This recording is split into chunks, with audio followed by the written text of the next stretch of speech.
Convidamos para ser o moderador do nosso próximo painel, Luiz Carlos de Miranda Júnior.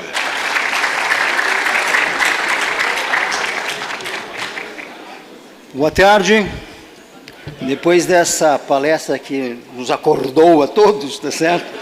Vamos dar prosseguimento aí ao nosso congresso. Eu gostaria de chamar o Dr. Sérgio De Luca, meu colega lá da Universidade de Campinas, que vai proferir a próxima palestra, por favor, Sérgio.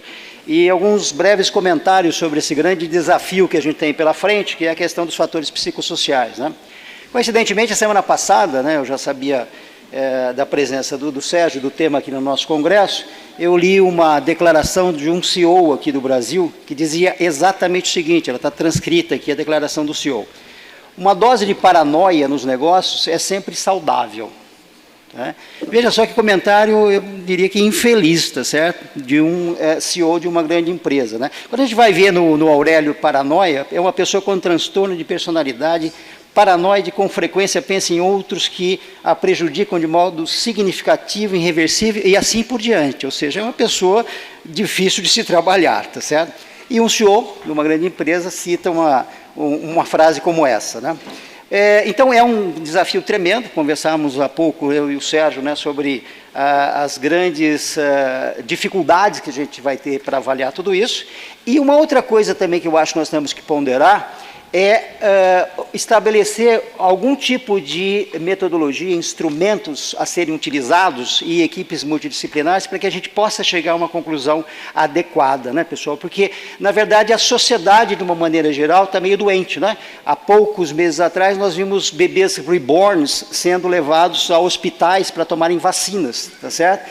Porque a mãe do bebê reborn achava que ele devia tomar vacina. Semana passada eu vi uma reportagem que dizia que chupetas devem ser utilizadas por adultos para se desestressar, tá certo? Então imagina que bonitinho a gente aqui cheio de chupeta. E, portanto, a gente vive um aspecto de uma certa doença, né, social, que parte, obviamente, vem do trabalho, mas parte vem da sociedade como um todo. Então, há que se ter um cuidado muito grande. Sem mais delongas, Sérgio, por favor.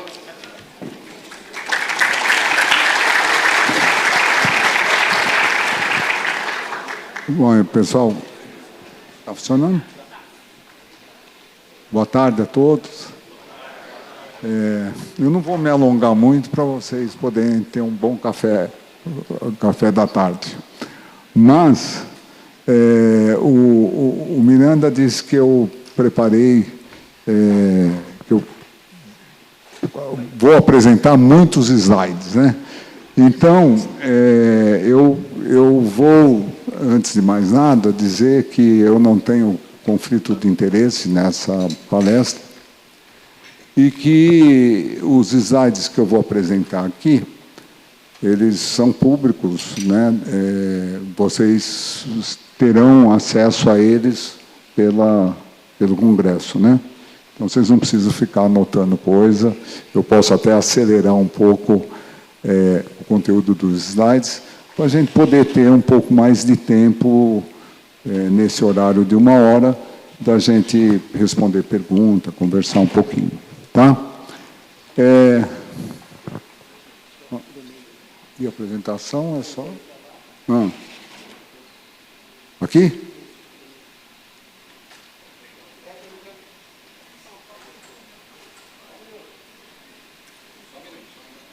Oi?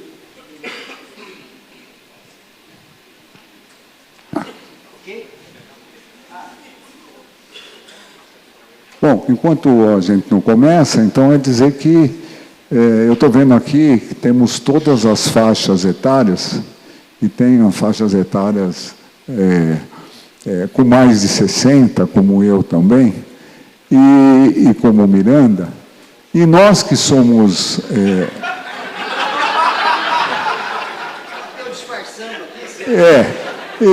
não, Miranda depois falou, depois que o Satoshi encontrou com ele e falou que ele estava velho por causa da barba dele, ele tirou a barba. Mas continua com o cabelo branco, então não tem jeito não. Mas, na verdade, eu fiz, eu me formei em 83, depois eu fiz residência em medicina do trabalho, Fiz também o curso de especialização e, desde então, eu fui contratado na Unicamp e tinha colegas lá que eram higienistas e tal. Então, a minha formação é de saúde ocupacional. Então, eu fiquei pensando como a gente ia começar a falar de fator psicossocial para higienistas, que são treinados com limite de tolerância, né, com avaliações quantitativas, objetivas. Aí vem esse cara falar de fator psicossocial, né, que acredita, às vezes, no EPI, e aí vem um tal de fator psicossocial que não existe EPI para a alma. E aí, como é que nós vamos fazer? Né? Também não existe um decibilímetro, não existe um psicômetro. Eu não fico com um psicômetro aqui para ver se vocês estão acima do limite de tolerância do estresse. Esse é o problema. Então, eu vim aqui ensinar vocês como avaliar, né, um fator psicossocial de uma maneira objetiva, apesar de toda a subjetividade. É essa a ideia. Tudo bem? Então, essa questão da saúde ocupacional, a gente vê o seguinte, que a saúde ocupacional evoluiu bastante e qualificou a nossa prática, tanto do médico do trabalho, como do engenheiro de segurança, né, à medida em que, quando foi criado, em 94, o PPRA e o PCMSO, essa conversa era da higiene ocupacional, ou seja, o médico fazia o monitoramento biológico de exposição, o higienista via os limites de tolerância e aí fazia a avaliação, né? Aí começa a ter um problema, porque em 80, 90, nós temos uma epidemia de Ler e Dort. E aí, os riscos químicos, biológicos, riscos físicos, já é outra métrica para avaliar. Ou seja, os fatores ergonômicos já exigem outras ferramentas e exige uma coisa que é fundamental, que é ver o trabalho real e conversar com o trabalhador, né? Já muda um pouco. Nessa época, surge, em 90, a NR17. A NR17 vai falar, fundamentalmente, da organização do trabalho, né? Não de... É um fator ergonômico que tem a ver com a organização do trabalho, né? E aí, infelizmente, né, a gente tinha muita influência da ergonomia americana, muito mais biomecânica do que uma ergonomia da escola francesa. Então, existiam problemas de integrar a ergonomia com a organização do trabalho. Nos anos 90, tem o crescimento dos transtornos mentais no Brasil e no mundo. Então, por causa disso, e não porque teve o crescimento de transtornos mentais no Brasil, mas porque teve crescimento dos transtornos mentais nos países do norte, sobretudo na Europa e nos Estados Unidos, a OIT resolveu se mexer e viu que a causa mais importante do crescimento de transtornos mentais eram os fatores psicossociais. Então, há 50 anos, foi definido os fatores psicossociais, que ainda não chegou no Brasil, né? Na Europa, todos os países da União Europeia são obrigados a ter um programa de controle dos fatores de estresse no trabalho, um programa de saúde mental, baseado nos fatores psicossociais, isso desde 2010. No Chile, na Colômbia, no Peru, na Argentina, no México, existe uma diretriz né, e até a recomendação de um questionário para fatores psicossociais. Um país chamado Brasil não chegou ainda. E quando chega, se adia mais um ano. É uma coisa incrível, né? Mas é isso. Então, o que eu queria dizer é que... Desculpa, acho que voltei. Então, o que eu queria dizer, além, fazendo um pouco a linha do tempo, é que em 2008, a Europa, né, a OMS, junto com um negócio chamado PRIMA-EF, definiu quais seriam os aspectos, quais seriam as dimensões dos fatores psicossociais, né, para que as pessoas pudessem trabalhar nele. Foram desenvolvidos, na época, vários questionários, e um questionário que foi desenvolvido em 2008, no Reino Unido, eu trouxe para o Brasil, chamado HSE, fiz a tradução dele e comecei a fazer pesquisa desde então, né? Em 2022, nós tivemos mais uma publicação da OIT e da OMS sobre um programa de saúde mental no trabalho. Esse programa é muito interessante porque ele coloca a necessidade do programa ter ações primárias de identificação do estresse, ações secundárias de tratamento das pessoas adoecidas e ações terciárias das pessoas poderem retornar ao trabalho num ambiente mais saudável. E, nesse programa, ele enfatiza a necessidade de, acima de tudo, qualificar as lideranças, fazer cursos das lideranças e, principalmente, em relação à questão de comportamentos e em relação às práticas assediadoras de gestão.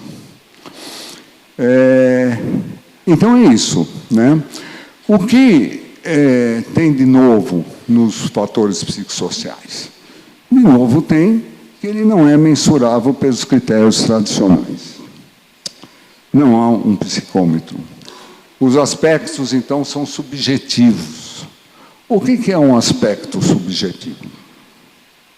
Um aspecto subjetivo é alguma coisa que a pessoa está sentindo, mas como você não está na pele da pessoa, você não sente a mesma coisa. Como é que você se chama? Fernando, vamos supor que você venha aqui comigo e fala que você esteja com dor. Eu te pergunto, essa dor, se ela for muito intensa, ela é 10. Se ela for fraquinha, ela é 1. Qual que é o número que você dá para mim? 6. Então, ele está dizendo que a dor dele vale 6, ou seja, de 1 a 10 dá 6. Então, é uma dor considerável. Então, o que eu fiz agora com o Fernando? O Fernando continua com dor. É ele que está, não sou eu. Mas eu sei que ele tem o número 6. É dessa maneira que funcionam os questionários. Eu pergunto para as pessoas o que elas estão percebendo sobre demanda de trabalho, sobre controle, autonomia, sobre relacionamentos, sobre apoio da chefia, sobre apoio dos colegas, e eles vão responder numa escala Likert, de 1 a 5, onde que está o negócio. E aí a gente faz uma média e vê a percepção daquela empresa sobre aquilo que nós estamos falando. É assim que funcionam os questionários. Tá? Então, esses aspectos subjetivos não vamos jogar fora. O aspecto subjetivo existe, porque nós somos pessoas que trabalhamos e temos satisfação pela nossa subjetividade. Né? Não há grupos homogêneos de risco. Porque, assim, por que não há grupos homogêneos? no fator psicossocial. Ao contrário do ruído, onde a gente tem aquele grupo ali que está exposto ao ruído, esse aqui não está, aquele que está exposto a um agente químico, esse outro não está. Fator psicossocial, todos estão expostos, seja a pessoa do chão da fábrica, seja o presidente ou o CEO, ainda que ele seja um paranoico. Certo? Não há EPI, né? E se você precisa, né, tratar isso, não havendo EPI, nós temos que mudar o quê? A organização do trabalho. A gente tem que mudar a gestão e a organização do trabalho. Não tem jeito, não tem jeito. Não adianta dar psicólogo, dar psiquiatra, culpabilizar a pessoa, transtorno mental, depressãozinha, você está... não tem... Faz um raio-x para ver essa depressão. Não existe isso. O trabalho, então, é um determinante social da saúde na vida das pessoas. O trabalho, ele nunca é neutro. Isso é importante. Nós não vamos no trabalho como a gente vai fazer uma compra no supermercado. Nós também não deixamos os nossos problemas na portaria da empresa quando a gente vai, ou quando, no vestiário da empresa. A gente carrega também os nossos problemas, da nossa história de vida, da nossa subjetividade. Então, isso é importante, né? Quando existe subjetividade no trabalho, a mobilização da inteligência, né, da nossa criatividade, tem um significado naquilo que a gente faz. Então, quando isso acontece, o trabalho é promotor de saúde, é promotor de satisfação. Eu estava falando para o Miranda, eu podia já estar aposentado na Unicamp há uns anos, mas não me aposento porque eu gosto do que eu faço, né? Então, é diferente. Agora, a maioria das pessoas, que vocês conhecem, não escolheram o que fazem. Existem ainda linhas de produção com trabalho repetitivo, monótono, sem sentido, alienado, né? E ainda precarizado, com terceirização. Ora, como é que a pessoa vai ter satisfação nesse tipo de trabalho, né? Então, esse tipo de trabalho é também adoecedor. Então, a gente tem, né, uma concepção de que o trabalho é um importante determinante do processo de saúde e doença. E aí, a gente vai ver, né, que nos anos 70, até 80, o que predominava de risco ou de doenças eram os acidentes, os agentes químicos, os agentes físicos, né? E aí, predominantemente, as doenças profissionais. E aí, o que a gente tinha muito era exigências físicas do corpo, tá? Mas era um ambiente onde existia uma cooperação entre as pessoas. A partir dos anos 80, 90, a gente tem uma mudança, porque começam os fatores ergonômicos e da organização do trabalho influenciar mais naquilo que a gente chama de doenças do trabalho. Tanto Larry Dort como transtornos mentais relacionados ao trabalho. As pessoas têm que trabalhar mais, têm polivalência, as exigências cognitivas são maiores e aí a pessoa tem um desgaste físico e psíquico. Só que agora, nos nossos dias, entrou uma outra coisa, além dos fatores psicossociais. Entrou uma coisa chamada tecnologia. E a tecnologia que eu estou falando é a gente trabalhar em teletrabalho. Entrou o técnico estresse. Entrou a gente não ter uma permeabilidade da barreira quando que nós estamos na nossa vida privada, quando nós estamos na nossa vida profissional.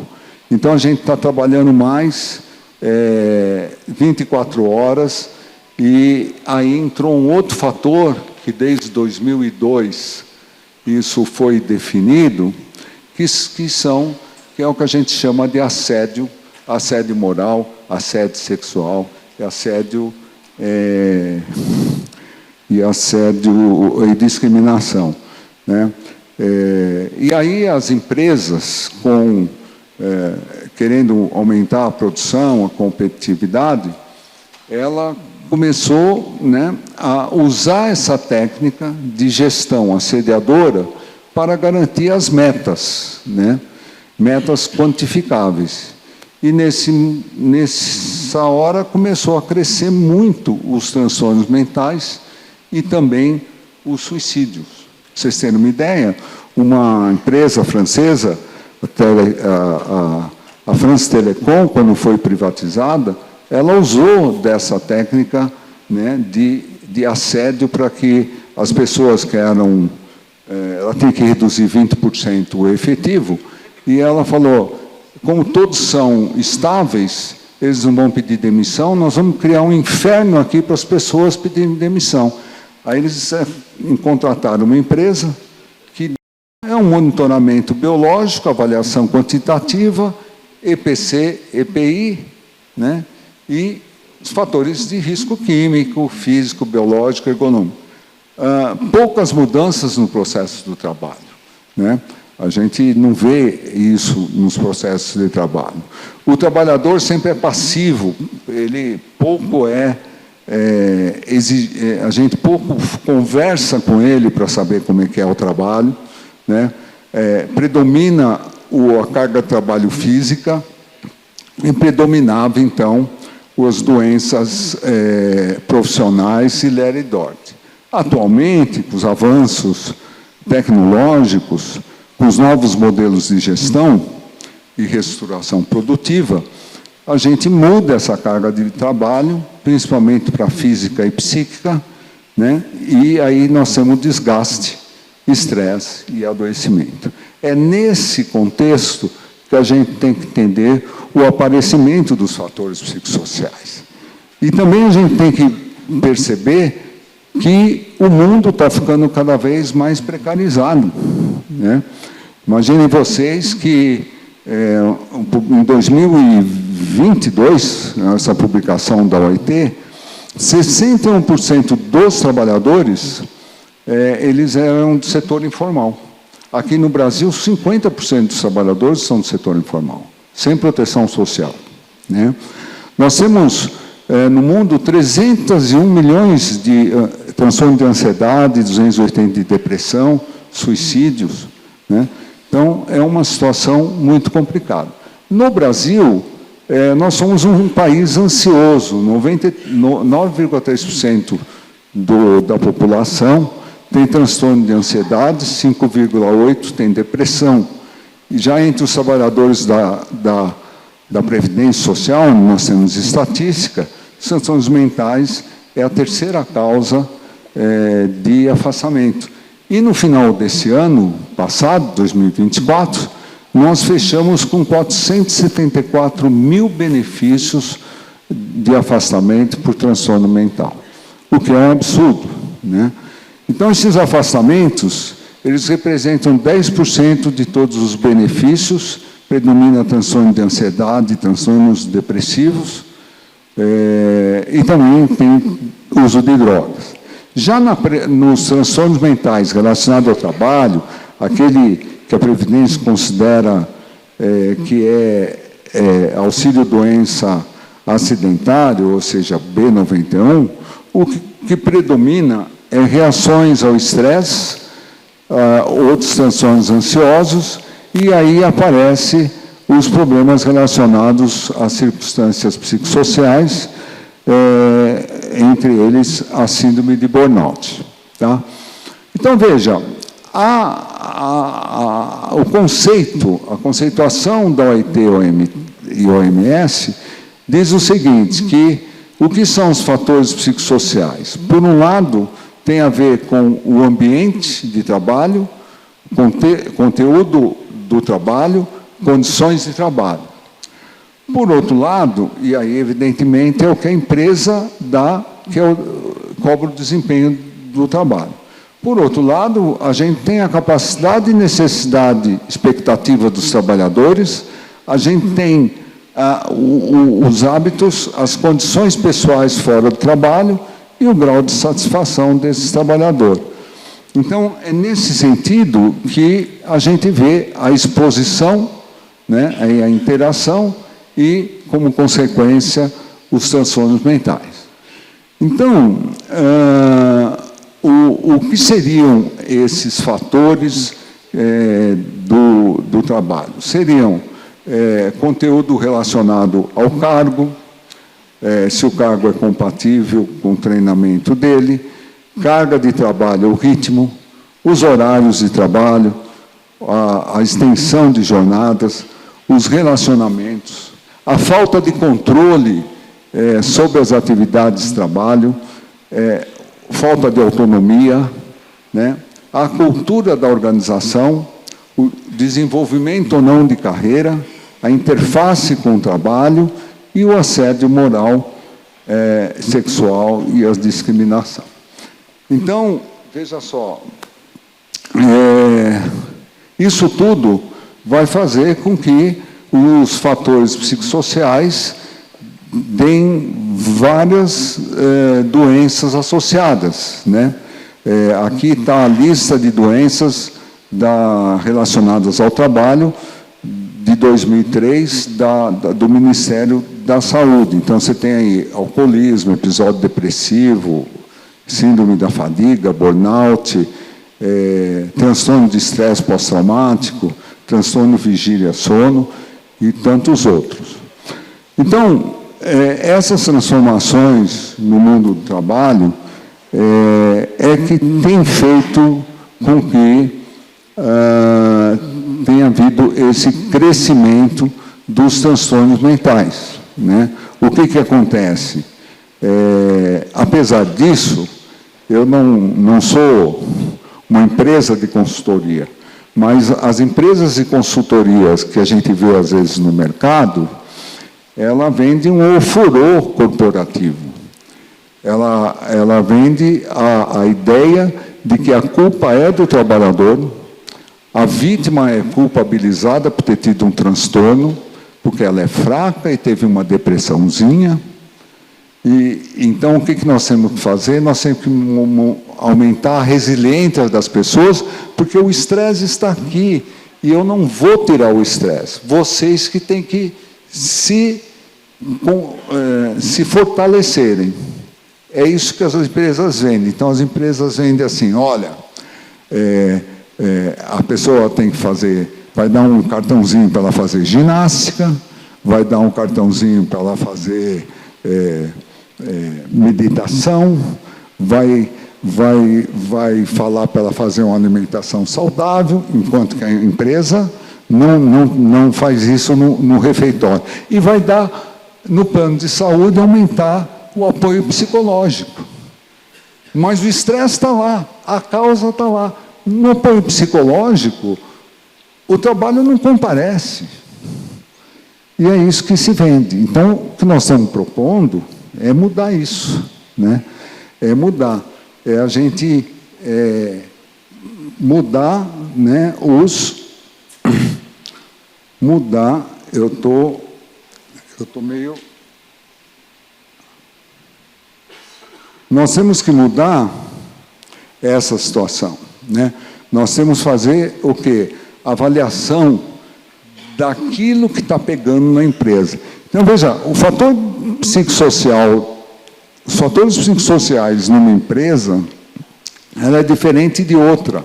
Pode ser até de uma mesma filial. Uma mesma filial que está no Rio Grande do Sul ou que está na Bahia, pode ter fatores psicossociais diferentes. Então, a gente tem que avaliar aquela empresa de uma maneira. Então, assim, a receita, né, ela não é a mesma depois dessa avaliação. Nós não podemos avaliar uma agência do Itaú que está nos Jardins com uma agência do Itaú que está na periferia de São Paulo. É diferente. Então, isso é uma coisa muito importante. Mas vocês sabem, como higienistas, que para vocês saberem o trabalho real, a gente deve perguntar para quem? Para quem o executa, né? Então, para a gente perguntar isso, a gente tem que apresentar um questionário, que nem eu perguntei para ele da dor, e a pessoa responder de uma forma sigilosa, né? Sem colocar o nome e tal. O que interessa é a gente saber o que está acontecendo. Então, a escuta ela é direta, né? Com entrevista ou grupo focal, quando é uma empresa pequena, mas as empresas maiores ela é indireta através de questionários. Tá? Então, aqui é o programa da saúde mental e prevenção de adoecimento, da OIT, com foco nas ações de intervenção organizacionais, treinamento, liderança e demais trabalhadores, como eu falei para vocês. E esse treinamento, pessoal, tem que estar focado na questão também do estigma sobre o transtorno mental, né? Tanto das lideranças, como dos médicos, como também dos psicólogos, como também dos higienistas, da qual o transtorno mental pode ser uma coisa estigmatizada. Tem que trabalhar isso. Tá? Então, é isso, né? A gente tem que ter esse tripé, que são as ações primárias, que identificar os fatores psicossociais, as secundárias, que é sobre as pessoas, e a terciária, para aqueles quando retornam ao trabalho. Então, em relação ao manual que vocês viram do Ministério do Trabalho, eu tenho minha ressalva, porque desde que saiu a NR1, saiu a história de fazer uma matriz de probabilidade e de gravidade, que normalmente essas matrizes são muito boas para critérios quantitativos. É muito difícil você fazer uma matriz para fator psicossocial. E aí os engenheiros ficam batendo a cabeça nisso daí. E ainda o manual deles coloca o fator psicossocial subordinado ao risco ergonômico, o maior absurdo que pode existir, né? E aí propõe usar uma análise ergonômica preliminar e a ET, e não vai dar certo, não vai dar certo, né? O que não vai dar certo? Porque nós entendemos que quem está no centro são os fatores psicossociais, que está ligado com a organização do trabalho, está ligado com os fatores ergonômicos, não dá para tirar um ou outro, e também está ligado com o assédio moral e sexual, que nós entendemos também que é um fator psicossocial ergonômico, embora esteja na NR5. Tá? Então, o que eu queria colocar, né? Queria colocar, nós fizemos uma análise crítica, um artigo até, da nossa proposta em relação a isso, sobre o gerenciamento da norma NR1, publicamos na Revista Brasileira de Medicina do Trabalho esse ano, e o que a gente considera é o seguinte: primeiro, probabilidade. Todos estão expostos, em maior ou menor grau. Gravidade. A gravidade que a gente vai acompanhar, a nossa performance depois, são os afastamentos por absenteísmo, são os afastamentos por benefícios previdenciários ligados a CID-F, que são os transtornos mentais, e CID-M, que são os transtornos, os distúrbios ósseo-musculares. Esse vai ser o nosso... a nossa eficiência vai ser medida por isso, né? É importante a gente ter isso. E eu coloquei aqui os suicídios, né? Que no caso do nosso acidente fatal, ele se chamaria suicídio relacionado ao trabalho. Então, o que eu queria colocar, né, é que essa avaliação, então, é coletiva, e quem está doente pode ser a organização. Tá? Daí a importância dessa percepção do conjunto dos trabalhadores, não individualmente, e aí foi desenvolvido vários questionários, e é importante a gente aplicar os questionários sem perguntar o nome das pessoas. Tá?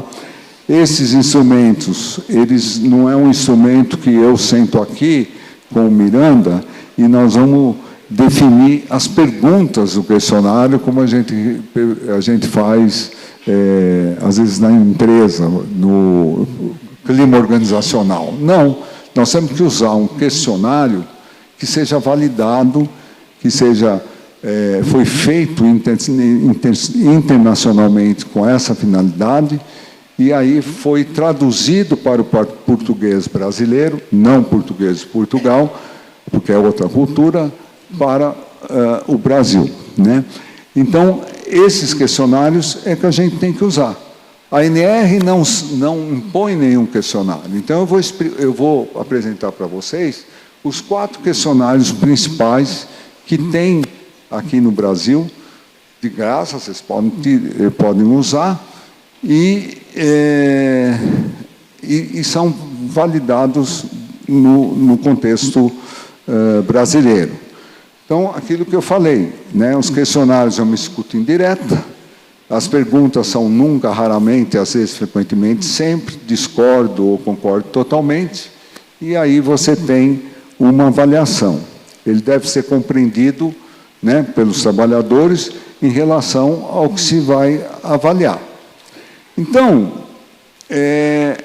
o primeiro questionário que eu coloco, que é o mais antigo, é um questionário chamado Demanda, Controle e Apoio Social, do Robert Karasek, que foi inicialmente feito desde 79. E o que ele se baseia? Ele se baseia num modelo teórico de que o trabalho de alta exigência, ou seja, quando você tem muita demanda de trabalho e pouco baixo controle, baixa autonomia, você tem um risco maior de adoecimento. Por exemplo, uma técnica de enfermagem está nessa situação. Agora, um trabalho que você tem alta demanda, mas você tem ferramenta, você tem autocontrole, autonomia, é um trabalho que não vai dar estresse, mas ele não vai adoecer.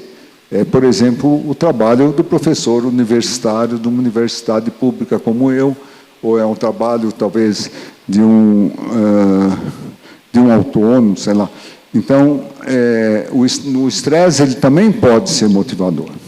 E os trabalhos de baixa exigência é aquele que a pessoa tem baixa demanda do trabalho, né? Um trabalho passivo. Vocês imaginam um porteiro, né, de um prédio ou de um estacionamento, etc. Então, esse é o questionário interessante, ele tem 45 itens, e você avalia essa dimensão. Tá? O trabalho de alta exigência, como eu falei, é o que dá adoecimento. O trabalho ativo, ele dá crescimento, professor universitário, executivo, médico, e o trabalho de baixa exigência e passivo também é um trabalho boring, que também é muito ruim para as pessoas, desmotiva. O segundo questionário é o questionário que a gente chama de modelo desequilíbrio esforço-recompensa. Esse desequilíbrio, a ideia é que as pessoas, elas se sentem que elas trabalham demais e são pouco remuneradas ou reconhecidas pelo seu trabalho. Então, esse desequilíbrio entre o meu excesso de trabalho e a falta de reconhecimento na forma de salário, na forma de estima, na forma de promoção, faz com que eu adoeça, tenha estresse, e principalmente se eu sou uma pessoa altamente comprometida no trabalho. Então, esse questionário é um questionário de 23 perguntas e que ele usa esse modelo baseado num princípio de reciprocidade. Um outro questionário que a gente tem é um questionário chamado COPSOC. O COPSOC, ele foi traduzido também em espanhol, e um sindicato muito conhecido na Catalunha, chamado ISTAS, incorporou o COPSOC, e ele fez o ISTAS COPSOC. E esse ISTAS COPSOC é usado nesses países que eu falei, na Colômbia, no Chile, no Peru, é adotado o ISTAS COPSOC. Só que ele tem muitas dimensões. Olha a quantidade: exigência quantitativa, exigência cognitiva, exigência para esconder emoção, possibilidade de desenvolvimento, blá, blá, blá. É muita coisa, né? E ainda são muitas dimensões, né? Então, às vezes é difícil da pessoa responder, porque são muitas perguntas, e lá no final a pessoa já está respondendo de qualquer jeito. Mas o interessante é que o resultado dele, ele permite uma coisa assim, né? E essa matriz, você tem nessa empresa, em vermelho seriam aquilo que é ruim, né? Que as pessoas colocaram como estresse. Então, nessa empresa foram as exigências quantitativas, foram as exigências de esconder emoções, foi o significado do trabalho, foi a previsibilidade, foi o conflito de papéis e, aqui, comportamentos ofensivos muito grandes, né? Essa empresa é um hospital importante lá em Campinas, que a gente fez essa avaliação. E, por fim, né, não mais importante, mas deixando para o final, o HSE, que eu trouxe para vocês, que eu falei que eu traduzi, escrevi esse livro em 2019, escrevi esse artigo em 2017, vocês podem acessar o artigo, no artigo tem o questionário como etc., vocês podem usar. Eu gosto dele porque tem 7 dimensões e tem somente 35 perguntas. Por exemplo, aqui tem alguns exemplos que eu fiz numa indústria alimentícia, no ensino superior, no ensino privado, no judiciário, e aí você tem o percentual de fator de estresse para você trabalhar, tá? Então, o que eu queria colocar, né, é que a NR1, apesar dela ter todos esses processos, os fatores psicossociais não estão na NR1, na questão de ter tirado a NR1, tirado os fatores psicossociais, porque elas estão em todas essas NRs. Elas estão na NR5, na NR7, na NR20, 33, 35, 37, 17. Então, assim, o Ministério Público vai estar continuando fiscalizando as empresas em cima do que já existe, né? Já tem um monte de lugar para você avaliar fator psicossocial. Aqui eu fiz uma análise, só para vocês verem, aqui é onde aparece o fator psicossocial em cada uma delas, tá? Várias áreas.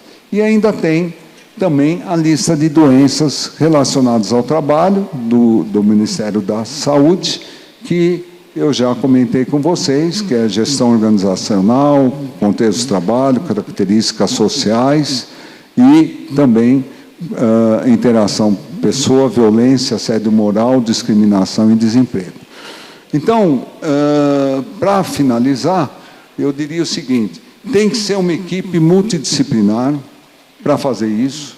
Todos os trabalhadores têm que participar, têm que ser incentivado. A gente tem que também pegar os dados epidemiológicos, perfis, né?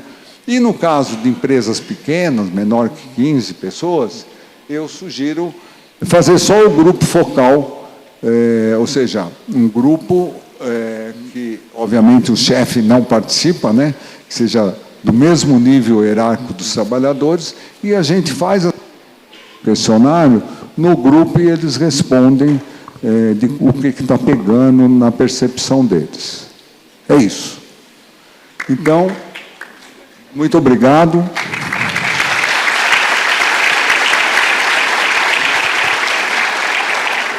Sérgio, convido a sentar aqui do lado. Olha, várias questões aqui, pessoal. Infelizmente, nós não vamos ter tempo para todas, mas eu vou fazer algumas, Sérgio, né? Passar algumas para você. Por exemplo, aqui a Larissa pergunta: doutor, quando falamos de risco psicológico, ele pode estar associado tanto aos riscos ocupacionais quanto aos riscos psicossociais do ambiente de trabalho. Por exemplo, ambientes com exposição ao calor, excesso de metas, competitividade entre cargos, fofocas, conflitos interpessoais. Podemos considerar esses fatores como estressores que afetam a saúde mental dos trabalhadores? Não, é isso mesmo. Todos esses exemplos que ela deu são fatores psicossociais do trabalho. Podemos considerar. E nas perguntas, quando vocês forem ver, estão especificadas as questões. Inclusive, o ruído também é um fator que pode dar estresse. Né? Uma condição de poeira, uma condição de... também pode dar estresse. Né? Perfeito. A Carolina Loyola pergunta o seguinte: levando em consideração o relato do empregado na hora de avaliar, como identificar se aquele tipo de atividade realmente traz uma sobrecarga mental, ou se aquele relato é algo relacionado à insatisfação do trabalhador? Veja só, evidentemente, se você dá um questionário num dia que não é bom para a pessoa, ela pode responder de uma maneira. Mas você não está fazendo uma avaliação individual, você está fazendo uma avaliação de toda a fábrica, de toda a empresa. Então, se ele está insatisfeito, para ele vai perceber o estresse de uma maneira maior. Mas é real.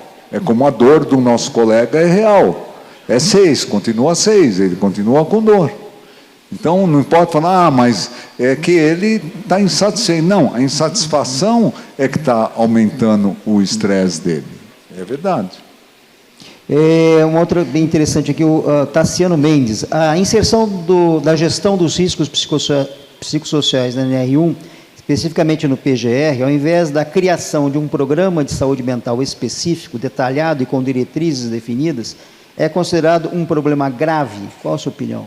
O que é considerado um problema grave? A inserção da gestão dos riscos psicossociais na NR1, ao invés da empresa ter um programa específico para a saúde mental, tá certo? Não, veja só, a gente defende nesse livro, e a gente defende, a OIT defende, a gente tem um programa de saúde mental.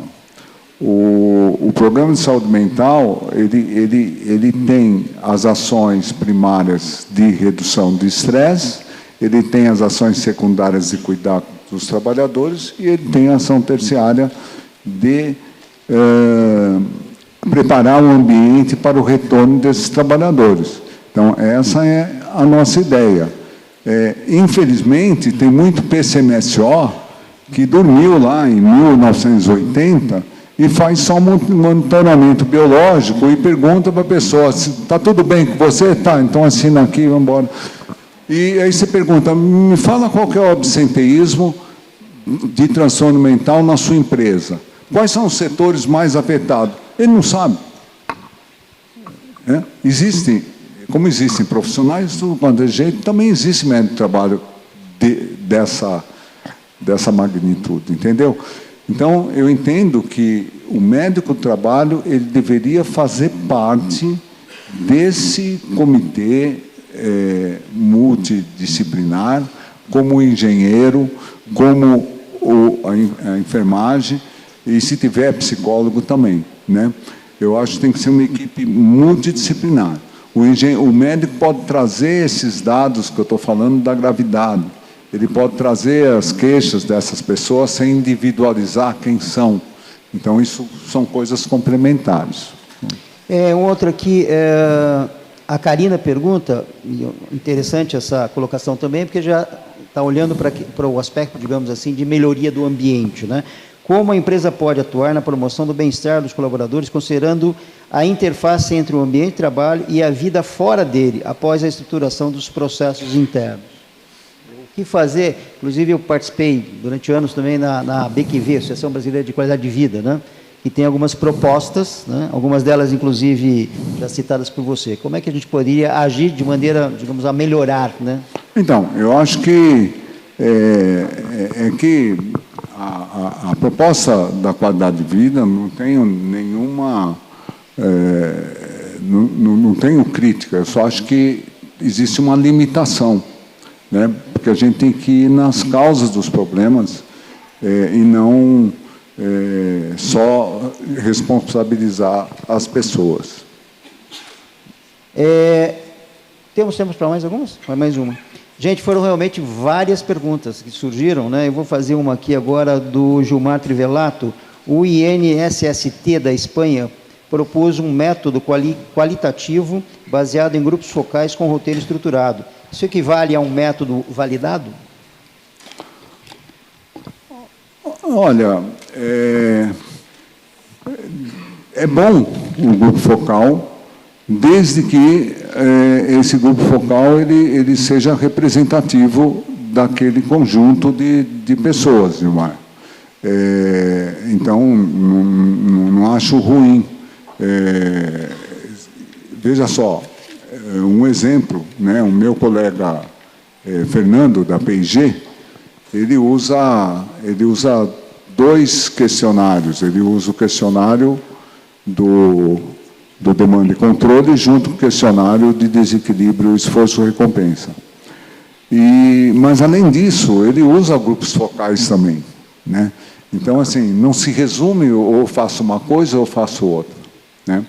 É que eu tenho um certo constrangimento, por exemplo, os lugares que eu fiz grupo focal, infelizmente, eu pedi para o RH não participar do grupo focal, porque a presença do RH ninguém abriria a boca. Então, tudo depende dessa condição. Tá? E assim, grava, transcreve e fala, o grupo A falou isso, não o fulano tal que falou. Isso que é importante. As pessoas serem anonimizadas, senão vai ser uma caça às bruxas. Eu vou fazer mais uma, porque eu acho bastante importante, diz respeito àquela diferenciação, ele vai ser rápido, aquela diferenciação entre os Ele está falando que está aspectos esfriando o café, não do trabalho e fora dele, que é do Marco Jorge. Como diferenciar os fatores de risco psicossociais no trabalho dos casos não relacionados ao trabalho? Olha, é impossível. É impossível. Esse é um engodo do RH, né? Que não é por causa do... Veja só, eu analisei um suicídio relacionado ao trabalho. O cara se suicidou na empresa, esperou o pessoal chegar, pulou de lá de cima. Antes ele pôs o uniforme, né? Vocês têm dúvida que esse suicídio não devia ser relacionado ao trabalho? Sabe o que a empresa falou? Não, mas ele tinha um problema de um transtorno mental. Mas ele tinha depressão. Mas ele tinha problema financeiro. Mas ele tinha problema com a família. Então, assim, o trabalho nunca comparece. O cara pode estar uniformizado, pode acontecer no local de trabalho e a empresa nega até a morte, né? Então, é mais ou menos isso que eu queria que vocês refletissem, tá bom? Veja, a gente não pode falar, não, mas o fator... tem fator não do trabalho? Tem, mas dá para você tirar o trabalho dessa história? Não dá. Então, não dá para a gente, pelo menos uma concausa a gente tem. Tá bom? Obrigado, pessoal. Várias outras perguntas, vocês podem procurar o Sérgio depois.